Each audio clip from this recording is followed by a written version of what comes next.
Good morning guys. Nandito na naman po tayo. Ngayong tanghali tayo magluluto. Ito po ay ilaga natin ng okra. Sama na rin po natin guys ang paglaga ang talong. Ayan.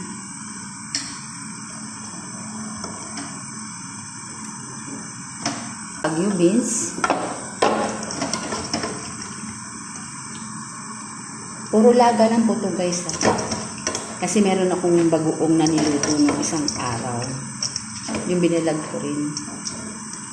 May bagoong ko rin. Yun ang uulamin ko ngayon tanghali.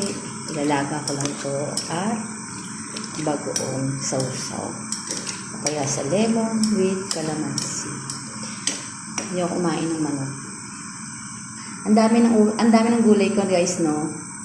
Meron yung upo at saka ampalaya. Hindi ko na sinama. Niluluto ko ay 25 dirham. Kung baga sa Pilipinas ay 375 na rin ito sa palitan. Ito po yung upo, hindi ko na siya sasama. Balak ko rin sana isa ilaga. Tapos may ampalaya. Nagtira ko ng 2 talong. Bukas ko naman ito iluluto. Igigisa ko na lang. Okay na yun sa akin sa ulam namin ngayong tanghali. Di ba ang dami na, no? 375. Isang ulam na. Sa Pilipinas ang mahal kaya. Nilagang talong. Pahahanguin na natin siya isa-isa.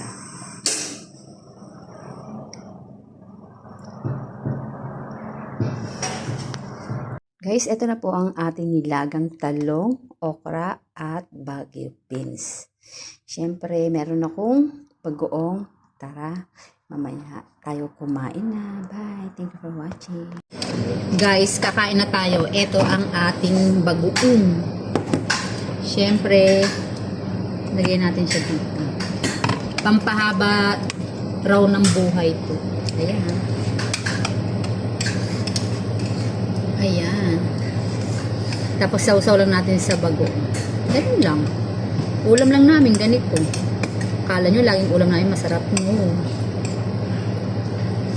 Ganun lang. Bye.